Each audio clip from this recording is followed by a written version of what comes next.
I've been single for a while. One time I realized how long I'd been single because this guy introduced me at a show. He's like, give it up for Jacob. He's single. Like, I'd never told him that. Like, I don't know how he could tell right away. At this point, I think my dream date would be to go on one. Like, usually if I have a crush on someone, I don't say anything to her at first, and then I never say anything to her.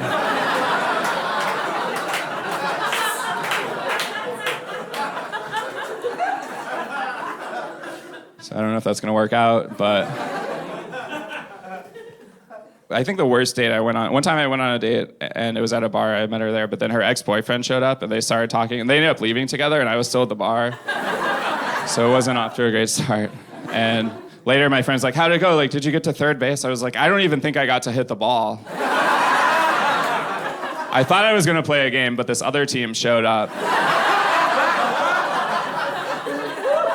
And they'd had like a rivalry with the team I was up against, so they wanted a rematch. And they moved that to a new arena that I was not invited to. So I don't think I'm gonna be in the World Series this year, but at least I can go home and work on batting practice, I guess.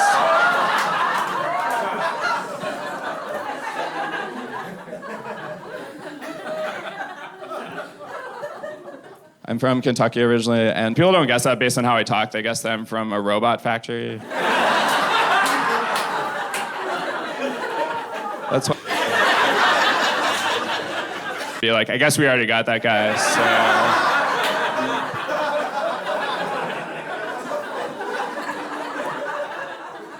I feel like there's all these stereotypes about Kentucky. I have to tell people, like, I've never dated my cousin because she won't go out with me. But I was visiting my parents, and my dad wanted to say a prayer over dinner at their house. He's like, all right, let's pray for Jacob that he gets a real job besides comedy. I was like, Dad, I can hear you, just so you know. He's like, yeah, I know. I wasn't talking to you, I was talking to the man upstairs. And I was like, I didn't know you guys had like an attic Airbnb situation. Whenever I call them, my mom gives me an update of the weather in my hometown, and I have to be like, Mom, it's okay, I can find that out on my own. Like, I'm not calling you to find out the weather, I'm calling you because I need money.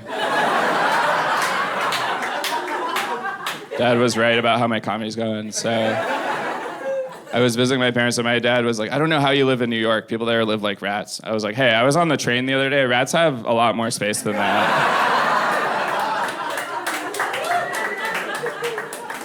This week I got on a train going the opposite direction I meant to go, and then it also got stalled, so I ended up like not going to the right place. I was late to the wrong place also, actually.